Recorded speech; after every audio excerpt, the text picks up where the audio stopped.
Hi friends, good evening. ಇದು ನೋಡಿ ಮಠದ ಹಿಂಭಾಗ. ಇದು ಯಾವ ಥರ ನೋಡಿ ನೀರು ತುಂಬ್ಕೊಂಡ್ಬಿಟ್ಟಿದೆ. ನಿನ್ನೆಯಿಂದ ಮಳೆ ಫ್ರೆಂಡ್ಸ್. ಇಲ್ಲೆಲ್ಲ ಮಳೆ ಬಂದುಬಿಟ್ರೆ ಸಾಕು, ನೀರು ತುಂಬ್ಕೊಂಡು ಬಿಡುತ್ತೆ. ನೋಡಿ ಯಾವ ರೀತಿ ಆಗಿದೆ ಅಂತ.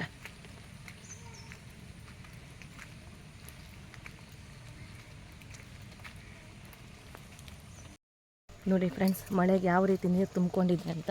ಇಲ್ಲಿ ಶಾಂತ ಮಹಾಸತಿ ಅಂತ ದೇವರು ಕೂಡ ಇದ್ದಾರೆ. ಅಲ್ಲೇ ಹೋಗ್ತಾ ಇದ್ದೀವಿ ಈಗ ಶಾಂತ ಮಹಾಸತಿಗೆ. ಶಾಂತ ಮಸ್ತಿ ಅಂತ ಹೇಳ್ತೀವಿ.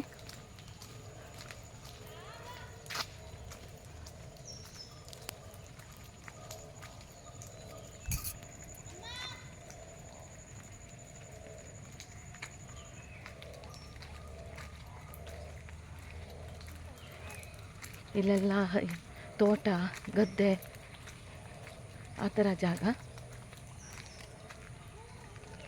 ಈ ತೋಟದಿಂದ ಒಳಗಡೆ ಹೋಗಬೇಕು, ಶಾಂತ ಮಸ್ತಿಗೆ ಹೋಗಬೇಕು ಅಂದರೆ.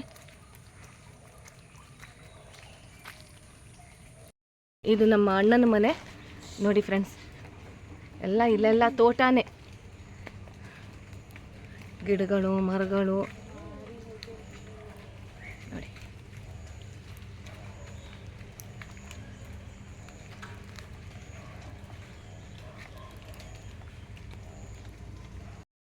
ಇದು ಶಾಂತ ಮಸ್ತಿಗೆ ಹೋಗೋ ದಾರಿ, ಹೀಗಿಂದನೇ ಹೋಗಬೇಕು.